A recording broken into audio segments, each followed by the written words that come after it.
10월 출생아 수가 또다시 역대 최저를 기록했습니다.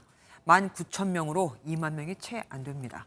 올해 들어 10월까지 태어난 아기도 여전히 20만 명에 못 미쳐 마찬가지로 역대 최저를 기록 중인데 내 집 마련이 저출산의 가장 큰 원인으로 지목이 되자 정부가 파격적인 대책을 내놨습니다. 아이를 낳으면 9억 원 이하 집을 살 때 연 1%대 초저금리로 최대 5억 원까지 빌려주겠다는 겁니다. 이혁근 기자가 알아봤습니다. 올해 1월 태어난 딸을 둔 이명화 씨는 이사 계획을 세우기 시작했습니다. 더 넓은 집이 필요하지만 자금 조달이 문제였는데 내년에 신생아 특례 대출이 도입된다는 소식을 얼마 전 들었기 때문입니다. 둘째 아이다 보니까 지금 이제 짐이 좀 더 늘어나기 때문에 좀 더 큰 평수로 이제 이사 계획을 세우고 있었는데 이제 갈 수 있게 돼서 이제 내년 1월 29일 출시되는 신생아 특례 대출은 지난 9월 종료된 특례 보금자리론과 기본 틀은 비슷합니다. 9억 원 이하 집을 살 때 최대 5억 원까지 빌려주는 건데 국민 평수라 불리는 85제곱미터 이하 주택까지 신청이 가능합니다.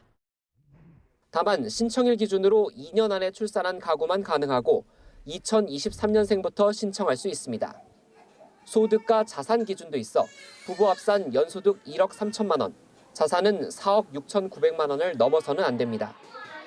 태아는 인정되지 않아 실제 출산을 해야 합니다. 금리는 5년간 연 1.6에서 3.3%로 고정되고 최장 30년에 걸쳐 대출금을 갚아나갈 수 있습니다. 기존 고금리 주택담보대출을 특례대출로 갈아타는 것도 가능합니다. 그전 상황이 그 고금리 때문에 굉장히 힘들었던 상황이잖아요. 그래서 집을 팔겠다 또는 내던지겠다 이런 상황들을 자연스럽게 막아주는 현상들.